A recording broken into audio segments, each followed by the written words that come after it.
Oke, kita akan masuk bersama-sama dengan tema bulan ini, yaitu kalau bahasa Indonesianya asli ya, asli, original ya. Tadi pagi juga kita udah belajar tentang original ya. Kita udah belajar tentang original, tapi hari ini saya ingin berbagi sama kita semua dengan judul Kristen asli atau Kristen palsu. Coba tanya kiri kanan, kamu asli atau palsu? Palsu.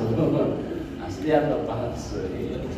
Iya, karena kekristenan itu berbicara sebuah pertandingan, ya toh. Kekristenan itu berbicara sebuah pertandingan bahwa akhir hidup kita, ya toh, apakah kita terima mahkota atau enggak itu tergantung dari kekristenan kita, ya toh. Ada banyak orang di awalnya dia bagus, ya tuh, nyembah Tuhan, melayani Tuhan, tapi akhir hidupnya sia-sia. Karena kekristenannya adalah kekristenan yang palsu. Kekristenan yang sejati, kekristenan yang asli, apapun yang terjadi dalam kehidupannya, saya percaya gini, dia akan menyelesaikan pertandingan itu dengan baik. Ya, toh? Jadi sekali lagi coba ingatin sama orang kiri kanan, kamu harus menyelesaikan dengan baik. Ya. Jangan kita awali di gereja, tapi kita akhiri di luar gereja dengan kehidupan yang tidak benar. Nah, makanya kita akan belajar bersama-sama. Kalau mau melihat dari asli dan palsu itu banyak sekali. Bukan cuma sekedar kekristenan, banyak juga barang yang orang mulai meniru, kelihatannya seperti asli, tapi sebenarnya palsu. Ya, nah, itu sebabnya juga kita melihat bahwa kekristenan asli itu tidak tergantung dari aksesorisnya.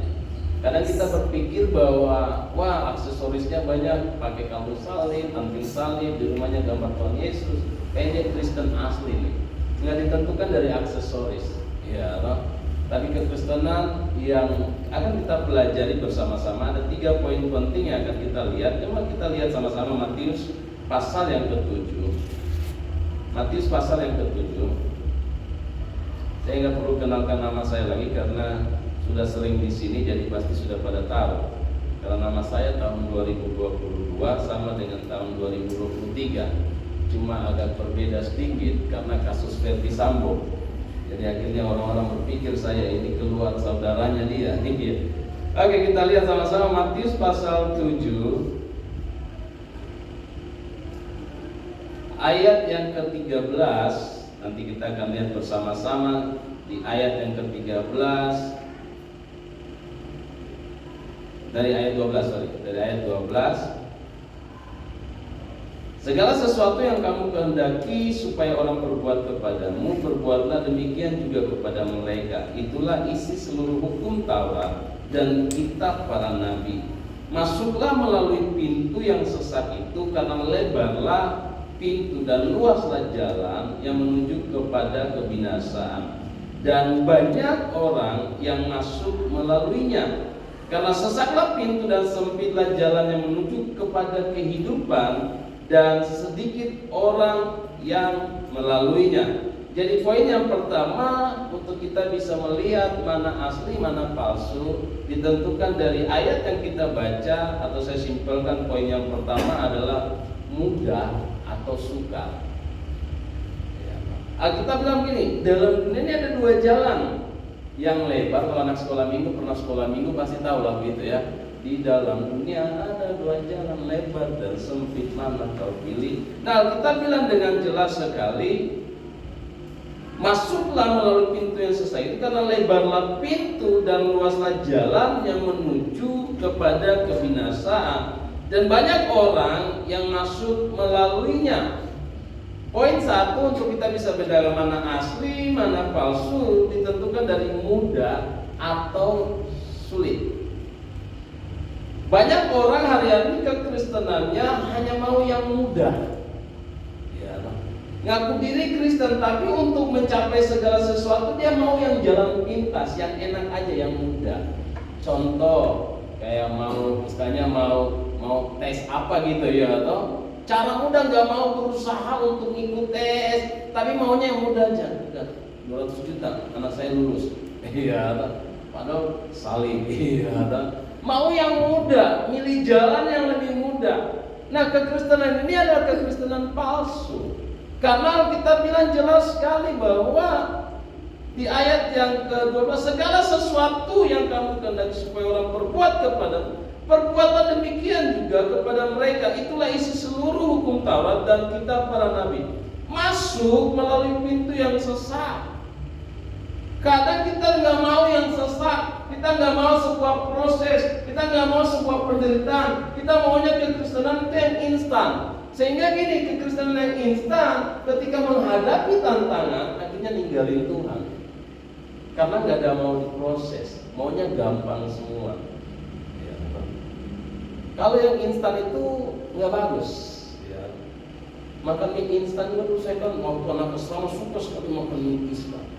Mereka bilang nggak apa-apa, mungkin hari ini nggak terasa, tapi beberapa tahun atau nanti masa tua akan terasa, karena itu mengandung banyak ya misalnya sekali-sekali dah. Sesuatu yang instan, ketika kita hidup dalam sesuatu yang instan, sesuatu yang mudah, kekristenan maunya yang instan, kekristenan maunya yang mudah aja. Waktu dalam perjalanan kita menghadapi sesuatu yang berat, kita kaget. Waduh, dalam kehidupan saya nggak pernah ngalamin yang kayak gini. Akhirnya terujilah kekristenan kita asli atau palsu. Makanya teman-teman semua, pastikan kekristenan kita lebih memilih sesuatu yang Alkitab bilang jalan yang sempit, karena sesatlah pintu dan sempitlah jalan yang menuju kepada kehidupan, dan sedikit orang yang mendapatinya. Sedikit orang yang mau lewat situ, mau lewat jalan yang sempit. Ya, coba lagi sekali lagi tanya sama kiri kanan, kamu mau jalan yang lebar apa yang sempit? Iya. Mau sesuatu yang instan, kekristenan yang instan. Sehingga begini, banyak hal terjadi di gereja. Maunya masuk gereja langsung maunya bisa memimpin, ya, atau nggak mau lewatin proses. Untuk kita bisa memimpin kan harus ada prosesnya. Iya kan? Harus di training. Ya. Saya maunya langsung WL, belum tes suara, baru nyanyi musik di A, suara lari ke G. Iya kan? Ketika ditegur sakit hati, tapi ngaku-ngaku Kristen, ngaku-ngaku saya pelayan, tapi enggak asli, palsu. Karena apa? Karena mau yang mudah, mau memilih sesuatu yang mudah. Makanya ini menjadi satu tolak ukur buat setiap kita, bahwa kekristenan asli dan kekristenan palsu itu bisa dilihat dari kehidupan dalam menghadapi sesuatu, mau yang mudah aja atau mau yang proses atau yang sempit. Karena kalau sesuatu yang sempit itu harus lewatin proses, kan? Oh ya, kekristenan kita nggak gampang. Kita bilang gini, kalau mengikut Tuhan itu pikul salib, sangkal diri. Satu kali ada seorang pengusaha, dia bilang, oh pendeta, kenapa saya ngikut Tuhan? Oh banyak sekali tantangan, banyak sekali persoalan. Waktu saya nggak ngikut Tuhan itu kayaknya hidup saya fine-fine aja. Mungkin saya berpikir waktu mungkin orang ngajar kamu ke gereja itu mungkin ngikut Tuhan supaya hidup diberkati. Jadi ketika ngikut Tuhan katanya, kok masalah tambah banyak, katanya ngikut Tuhan diberkati, tapi kok masalah tambah banyak. Karena Injil yang disampaikan bukan Injil yang asli. Injil yang asli Alkitab bilang begini, kalau mengikut aku, sangkal pikul salib. Ya. Sesuatu yang susah tapi ujungnya kehidupan. Kalau kita mau yang mudah ngikut Tuhan, kita diberkati. Tetapi dalam perjalanan kita ngikut Tuhan, tiba-tiba ada masalah kita bilang, kok katanya ikut Tuhan diberkati, tapi kok masalah banyak sekali. Mau yang instan, sehingga akhirnya apa? Ninggalin Tuhan. Padahal dia nggak tahu di balik persoalan, di balik masalah itu ada berkat Tuhan yang luar biasa. Tapi karena kehidupan kekristenannya palsu, nggak mau ada dalam sebuah proses, maunya yang mudah-mudah aja, nggak mau yang sulit. Makanya ketika ngadapin tantangan dia mundur dari tantangan. Muka-muka saudara ini muka-muka banyak pergumulan. Dan kalau saudara masih ada sampai hari ini karena saudara asli, amin. Iya, saudara masih ada sampai hari ini kalau saudara asli. Saudara nggak ninggalin Tuhan, saudara nggak ninggalin ibadah. Karena kita asli, karena kita tahu ngikut Tuhan itu nggak gampang, sangkal diri. Makanya poin yang pertama itu bisa kita bedain, kita lihat dari mudah atau sulit. Di ayat yang ke-13. Nah, yang kedua, akan kita lihat juga di pasal yang sama, di ayat yang ke-15 sampai ayat yang ke-23. Waspadalah terhadap nabi-nabi palsu yang datang kepadamu dengan menyamar seperti domba, tetapi sesungguhnya mereka adalah serigala yang buas. Dari buahnya lah kamu akan mengenal mereka. Dapatkah orang memetik buah anggur dari semak duri, atau buah ara dari rumput duri?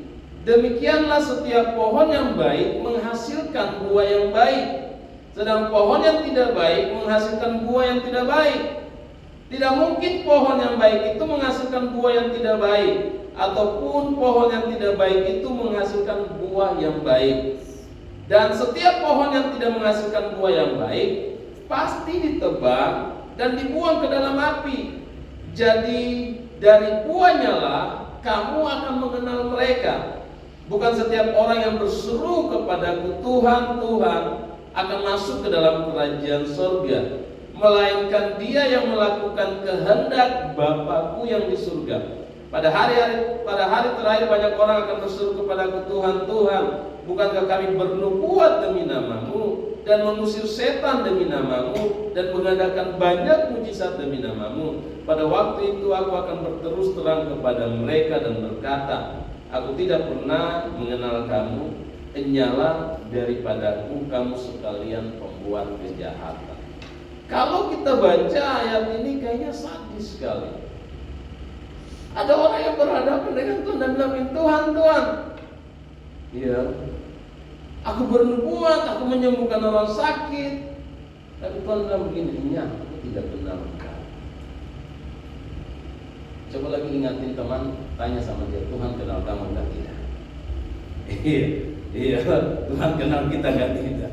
Jangan kita bilang kita sudah melayani di gereja, sudah bermain musik, ya, atau tiba harinya nyala kamu, aku tidak mengenal engkau. Kenapa? Karena kita bilang di ayat yang sebelumnya, dari buahnya kita tahu pohonnya. Pohon yang baik menghasilkan buah yang baik. Pohon yang tidak baik menghasilkan buah yang tidak baik. Makanya poin yang kedua adalah begini, karunia atau karakter. Buah itu saya ganti dengan karakter aja. Karunia atau karakter. Banyak orang menyukai karunia. Dalam kekristenan banyak orang menyukai karunia. Betul ya? Ya. Banyak orang menyukai untuk bisa tampil. Banyak orang menyukai seperti apa yang ayat tadi tulis, aku bernubuat, ya, atau aku berseru Tuhan, Tuhan. Banyak orang suka dengan karunia, tapi mereka lupa bahwa karakter itu lebih penting yang Tuhan cari. Amin. Ada orang bilang begini, karunia itu membuat kita naik ke atas, tetapi karakterlah yang mempertahankan kita tetap di atas. Ada orang bilang begini, saya bilang orang biasa, kalau kata orang apa ini? Karunia bisa membawa orang banyak ikut kita, tapi hanya karakter yang bisa mempertahankan orang-orang itu ikut kita. Banyak orang hanya mencari karunia, ngeliatin, wih dia bagus. Tapi ketika kita tahu karakter sesungguhnya, waduh saya kecewa sekali. Orang lebih menyukai karunia, kekristenan palsu mereka lebih menyukai karunia daripada pembentukan sebuah karakter. Tapi yang kita bilang begini, kita identitas kekristenan asli ditentukan itu dari buah yang kita hasilkan. Saya percaya kalau kita asli, maka pasti buah yang kita hasilkan itu pasti sesuai dengan apa yang Tuhan katakan di firman Tuhan. Ya, kasih, sukacita, damai sejahtera. Iya. Jangan ngaku Kristen tapi orang senggol sedikit, kuk mata di mana? Iya. Ngaku Kristen asli, tapi disenggol sedikit di gereja, wih, muji Tuhan, main musik bagus. Tapi ngadepin sesuatu sedikit, baru di dalam lewat motor diciprat air aja, woi itu mata di mana? Kebun binatang keluar. Iya. Tapi karunianya bagus, tapi karakternya. Yang membedakan kita asli dan palsu, karunia dan karakter. Amin.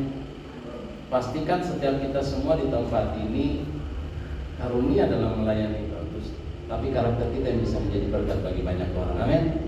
Sehingga orang akan bilang, wow, keren sekali tuh anak-anak Setri ya. Gila, mereka hidupnya luar biasa. Digambar pipi kiri, dia kasih pipi kanan. Luar biasa. Digambar pipi kanan, dia turun muka Allah. Artinya belum, itu masih palsu juga ya, masih palsu. Tapi kalau asli gambar pipi kiri, kasih pipi kanan ya, gambar pipi kanan puas ya. Banyak kita bilang dari buahnya kita tahu dia asli atau enggak. Dari buahnya kita tahu, oh ini buah durian ini, berarti ini pohon durian. Ya mungkin buahnya durian, oh ini kedondong. Bukan. Sama ketika kita keluarkan buah yang mengasihi atau ada sukacita tantangan apapun, tetap kita bersukacita dalam Tuhan. Ini kayaknya dia Kristen asli, orang percaya. Mau pergumulan dia dijawab, dia tetap mengikut Tuhan. Ini kayaknya luar biasa.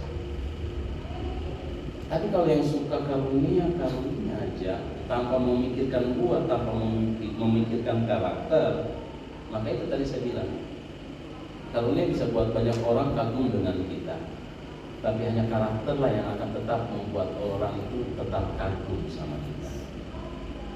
Jadi mari teman-teman semua, jangan hanya fokus ngikut Tuhan itu hanya mau karunia, tapi ngikut Tuhan itu perubahan karakter itu penting. Ketika perubahan karakter itu terjadi dalam hidup kita, maka dengan sendirinya Tuhan akan mempercayakan karunia yang luar biasa bagi kita. Amin. Jadi yang kedua itu, untuk kita bisa lihat Kristen asli atau palsu. Poin ini menjadi satu penilaian buat diri kita sendiri. Saya punya karunia, tapi karakter saya punya buah kan? Banyak orang hari Minggu bikin status Episanda, Sunday service, hari Minggu statusnya melayani Tuhan ibadah. Hari Senin ingat bayar hutang, kalau tidak saya kasih nama name apa gitu.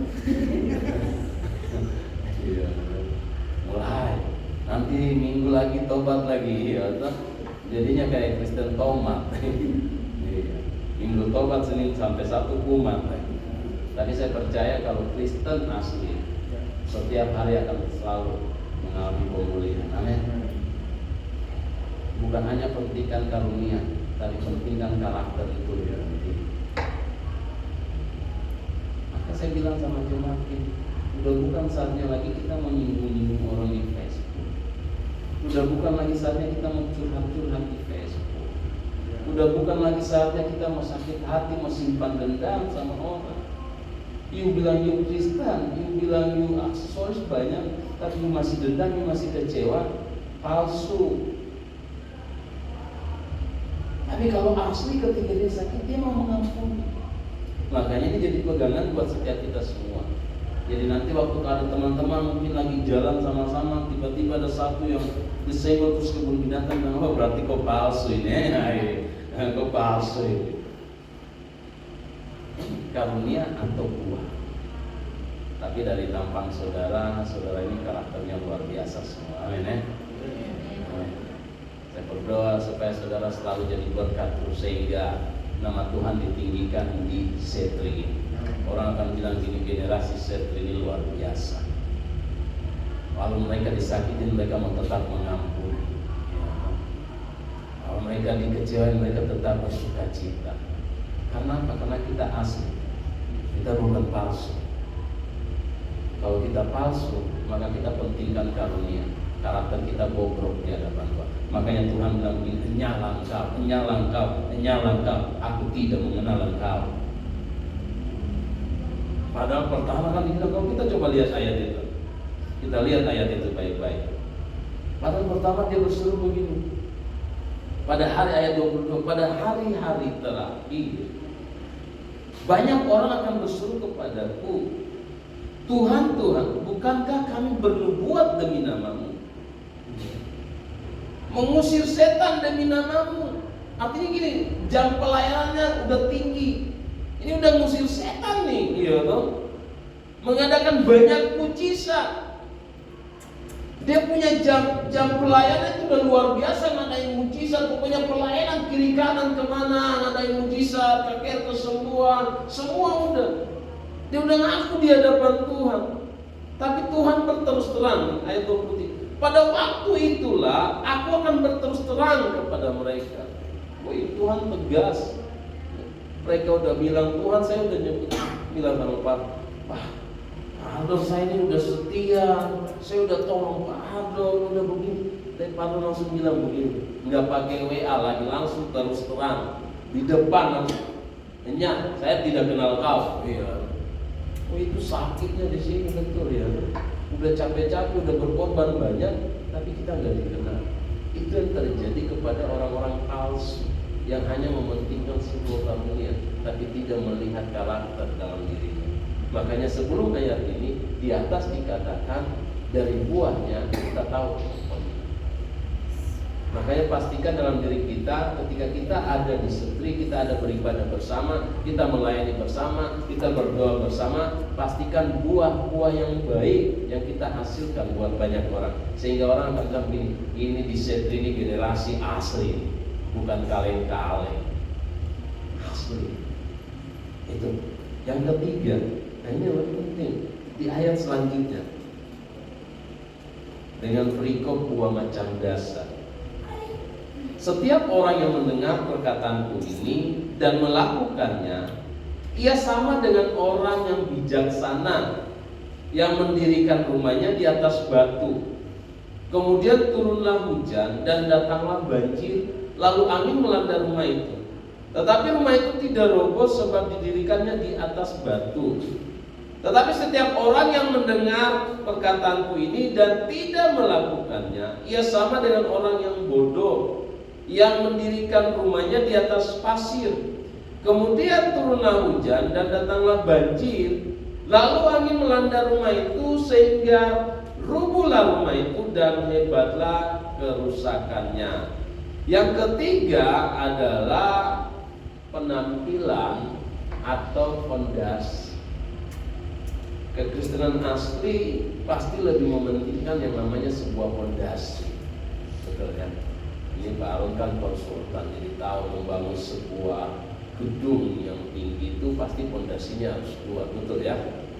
Pasti fondasinya harus kuat. Makanya saya lihat sebuah video tentang pohon kurma. Itu pohon kurma kan ditanam di padang pasir.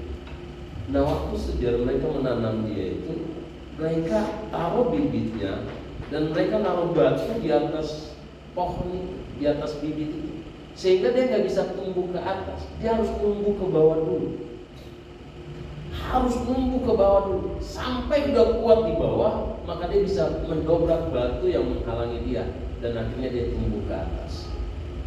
Kekristenan yang asli sebenarnya kita punya fondasi yang harus kuat, sehingga tantangan apapun pasti kita akan tetap berdiri teguh. Makanya Tuhan ngajarin kita lewat dua macam dasar ini. Ada dua orang Kristen, ya pakai bahasa kita. Ada dua orang, yang satu membangun rumahnya di atas pasir, dan yang satu membangun rumahnya di atas batu. Mungkin jenis rumahnya sama, ukurannya sama, desainnya semuanya sama, ya. Badainya juga sama. Tapi yang membuat beda, yang satu mementingkan penampilan harus lebih cepat, dan yang satu lebih mementingkan yang namanya fondasi. Kekristenan yang asli lebih mementingkan fondasi. Kita harus kuat dulu dalam Tuhan, sehingga badai apapun, tantangan apapun yang datang, kita akan tetap berdiri teguh. Kalau kita hanya sebuah penampilan, datang dengan Tuhan penampilan, ya toh, kamu kalau mau ke gereja jangan pakai sandal jepit dong, ya toh. Kamu kalau mau ke gereja harus jas dong, harus dasi dong. Makanya saya bersyukur hari ini saya bisa pakai baju kaos, ya toh. Kan selama ini saya datang pakai kemeja gitu ya. Kan saya rasa orang tua sekali nih, saya harus pakai baju kaos. Tapi saya salah. Tadi saya ragu, saya mau pakai merah marun apa putih. Ternyata harus pakai merah boleh biar sama gongsi ya. Karena hari ini kayaknya merah semua. Tapi banyak kekristenan hanya mementingkan sebuah penampilan, tapi mereka lupa pondasi. Makanya kalau penampilan bagus tapi pondasinya nggak kuat, ketika datang sama Tuhan, ya itu ujiannya tetap sama. Kita punya hal yang berbeda, tapi kita sedang menghadapi ujian yang sama. Kalau kehidupan kita bangun di atas yang namanya sebuah penampilan yang kita percayai bahwa ini pasti bagus, maka ketika tantangan datang, habislah sudah. Tapi kalau pondasi kehidupan kita bangun di atas pondasi yang kuat, maka tantangan apapun pasti kita akan. Makanya banyak orang bilang gini, banyak kehidupan kita hancur karena hanya sebuah penampilan. Kalau dipuji-puji kayaknya naik daun tinggi ya kan? Wih, ada itu cantik sekali kalau pakai baju merah. 1 minggu baju merah terus. Kan dipuji penampilannya. Tapi ketika pondasinya nggak kuat, nggak dipuji lagi, udah ngedrop. Julius kan pakai baju merah, itu langsung udah pondasinya nggak kuat. Tapi kalau pondasi kita kuat di dalam Tuhan, apapun kata orang untuk hidup kita, pasti kita akan selalu berkata gini, SNK. Makanya saya dalam kehidupan saya bisa selalu bilang ini, saya lebih hidup dengan apa kata Tuhan daripada apa kata orang. Kalau kita selalu fondasi kehidupan kekristenan kita dibangun di atas apa kata orang, dibangun atas apa kata orang atau penampilan, maka suatu waktu pasti kita pindah. Tapi kalau kehidupan kekristenan kita yang pasti kita bangun di fondasi yang kuat, apa kata Tuhan buat hidup kita, apapun yang terjadi dalam kehidupan kita, pasti kita akan tetap struggle, akan tetap kuat. Karena betul, dalam dunia ini pasti kita akan mendengar kata yang baik, kata yang tidak baik, betul ya? Iya. Ya. Tapi kalau sampai hari ini saya bisa berdiri dengan style saya, dengan gaya saya nggak peduli apa kata orang. Yang penting apa kata Tuhan buat hidup saya. Saya bukan fokus pada penampilan, tapi sebuah fondasi saya yang kuat, saya bangun. Maka badai datang, saya akan tetap berdiri. Itu yang harus kita bilang dalam 2 macam dasar ini. Jadi kekristenan kita pastikan kita bangun di atas fondasi yang kuat. Kalau kita mau tetap move naik ke atas, berarti kita punya fondasi yang kuat.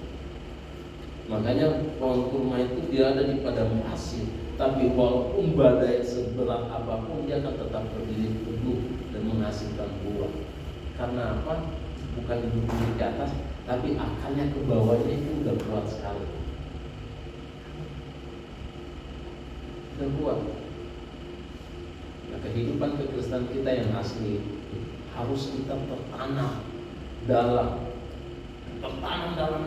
bersama dengan Tuhan. Bukan hanya mau penampilan datang dengan melayani, menunjukkan aksesoris, tapi kita harus tertanam dalam. Sehingga ketika kita tertanam dalam, apapun yang terjadi, saya akan tetap menyembah Tuhan.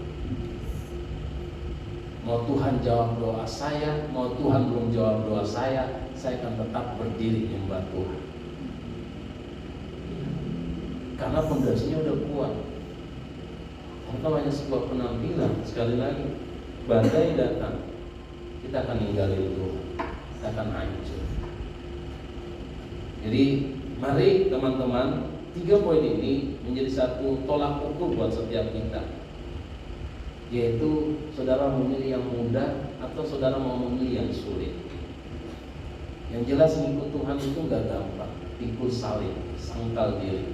Ada harga yang harus kita bayar. Udah hidup kita, Paulus bilang hidupku bukannya aku lagi, melainkan Kristus yang hidup dalam aku. Dan yang kedua, bukan cuma sekedar karunia yang kita perlukan, tetapi buah yang harus kita hasilkan. Kekristenan asli, dia selalu menghasilkan buah yang asli, yang baik, karakter. Jadi jangan hanya perlu karunia, tapi pastikan karakter itu selalu bertumbuh dalam hidup. Dan yang ketiga yaitu penampilan atau pondasi. Kalau kita asli, kekristenan yang asli, maka pasti kita akan membangun pondasi kita semakin kuat di dalam Tuhan. Semakin bertumbuh, semakin mendalam, semakin tertanam. Sehingga ketika saudara tertanam di tempat ini, saudara bertumbuh di tempat ini, dan ketika saudara kembali ke rumah saudara masing-masing, kemana saudara ada, saudara bisa jadi berkat bagi banyak orang. Ya. Karena apa? Karena fondasi saudara udah kuat di sini. Makanya saya bilang tentang Arif Seri, kayaknya Februari itu udah mulai malam aja. Ya, terus supaya nanti yang ini mau kembali ke gerejanya, memberkati, mau kemana kembali, makin supaya itu bagus. You tertanam di tempat ini, fondasinya kuat, you keluar jadi berkat bagi banyak orang.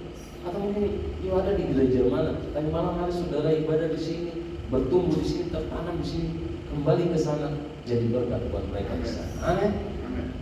Yang penting tertanam. Jangan cuma pikir penampilan aja. Iya. Jangan pikir saya mau ke setri karena penampilannya keren-keren gitu ya. Nah, bukan penampilan, tapi saudara dari sini kan saudara tertanam. Fondasi saudara harus kuat. Itu yang penting buat setiap kita. Sehingga ketika kita keluar dari tempat ini, orang-orang akan bilang begini, dia asli, dia bukan palsu itu, tapi dia asli. Jadi bukan saat yang baik yang membuktikan apakah kita adalah orang Kristen sesungguhnya atau bukan. Bukan musim di mana segala sesuatu berjalan sesuai harapan yang kita tunjukkan.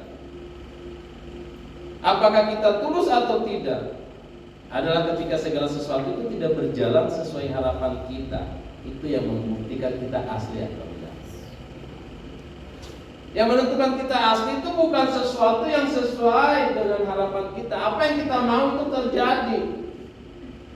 Tapi yang menunjukkan kita asli itu ketika apa yang kita harapkan tidak sesuai dengan apa yang Tuhan berikan buat kita.